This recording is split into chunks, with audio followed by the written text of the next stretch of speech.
महोदय। ये आप क्या कह रहे हैं अध्यक्ष महोदय? बैठे जयराम जी, कागज भेजवा दीजिए, कागज भेजवा। मेरा कहना यह है कि एक आम व्यक्ति क्यों, मैं कह रहा हूं असंवैधानिक लोग हैं, मैं प्रशंसा कर रहा हूं सरकार की। क्या मंत्री मैडम एक तो 1 मिनट का समय आप बाधित कर रही हैं? चलिए, क्यों बाधित करेंगी, क्यों बाधित करेंगी? आप मंत्री हैं, आपको बीच में रोकने का अधिकार नहीं है मंत्री मैडम।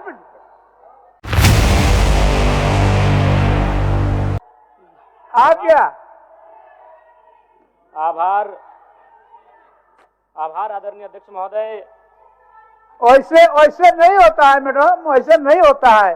विधानसभा का कुछ परिपाटी होता है और परिपाटी के तहत ही उस सब बात को रखा जाता है। आप कहीं सूचना में इसका हो गया, आपको बात आ गया, ले लिया मैंने, आपका सूचना ले लिया। चलिए बोलिए जयराम जी, आपका सूचना ले लिया हम लोग। कंफ्यूज हो रहा है, डिस्टर्ब हो रहा है आवाज बिल्कुल से। तो चलिए, आदरणीय अध्यक्ष महोदय बहुत बहुत धन्यवाद। माननीय वित्त मंत्री के माध्यम से प्रस्तुत 5,508 करोड़ का अनुपूरक बजट जिसे आज प्रस्तुत किया गया, पर माननीय अध्यक्ष महोदय प्रश्न यह है कि जब पूर्व में ही जो बजट है उस बजट का खर्च करने में सरकार जब असमर्थ है तो फिर इस नए अनुपूरक बजट की आवश्यकता क्यों? तो कहीं ना कहीं सरकार के इस अनुपूरक बजट पर सवाल खड़े होते हैं। बजट की सार्थकता तभी सिद्ध होगी अध्यक्ष महोदय जब पूर्व में जो बजट हमारे पास है उनका हम लोग ठीक से खर्च कर पाए। अध्यक्ष महोदय, इस बजट को चूंकि मूल बजट भी 2 दिनों में प्रस्तुत किया जाएगा, इस राज्य के किसान, छात्र, नौजवान बड़ी आशा से देख रहे हैं और अध्ययन करने के बाद ये मालूम होता है अध्यक्ष महोदय कि किसान का जो बजट है उसमें 1/4 खर्च कर पाने में हमारी सरकार सक्षम है। तो ऐसे में उम्मीद रखते हैं कि जब मूल बजट प्रस्तुत हो उस समय इस प्रकार की दुविधाएं ना हो अध्यक्ष महोदय। और अध्यक्ष महोदय, मैं अब थोड़ा सा एक विषय, सदन के सरकार के एक वरिष्ठ विधायक ने नक्सलियों पर बात किया था और मैं सहमत भी हूं, इसमें पूर्व की सरकार और वर्तमान की सरकार दोनों का योगदान है कि आज नक्सली गतिविधियां इस राज्य में कम हुई है। लेकिन अध्यक्ष महोदय, सवाल मेरा ये है और मेरा कहना भी ये है, अभी वर्तमान में अगर आप झारखंड पुलिस की ऑफिशियल वेबसाइट को जांचेंगे तो वहां 72 नक्सलियों की सूची है। अगर आप उनके नामों को पढ़ेंगे अध्यक्ष महोदय, मैं 2-3 नाम पढ़ ही देता हूं। मिसिर बेसरा, प्रयाग माझी, अजय महतो, सुभाष महतो। जब इन लिस्टों को पढ़ेंगे ना अध्यक्ष महोदय तो आप 1970 के दौर को भी थोड़ा कंपेयर करेंगे कि जब उस समय झारखंड आंदोलन अलग राज्य की जो लड़ाई थी और उस समय जिन लोगों, जिन कौम का जान गया था, आज वे लोग नक्सली के रूप में उनका जान जा रहे हैं अध्यक्ष महोदय। 72 में हमको लगता है कि 50 आदिवासी नक्सली है अध्यक्ष महोदय।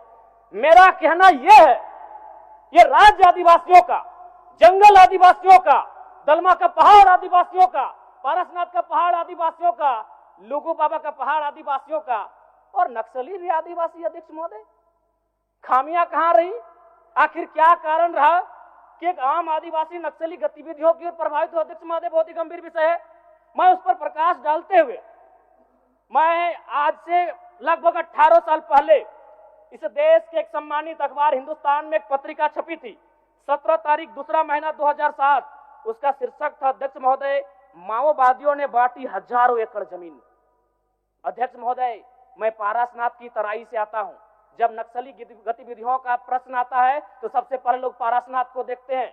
आज गांव में लोग क्या कहते हैं मालूम है अध्यक्ष महोदय कि 1990-95 में, मैं पुनः कहूंगा, मैं नक्सलियों का समर्थन नहीं करता हूं, उन्हें असंवैधानिक मानता हूं, उन पे कार्रवाई होनी चाहिए, लेकिन मैं गांव से आता हूं और गांव की बात कहता हूं। गांव के लोग क्या कहते हैं मालूम है कि जब नक्सलियों का वर्चस्व था, बीडीओ का हैसियत नहीं था 1 रुपए घूस लेने का, सीओ का औकात नहीं था 1 रुपए घूस लेने का, थाना प्रभारी थर-थर कांपते थे।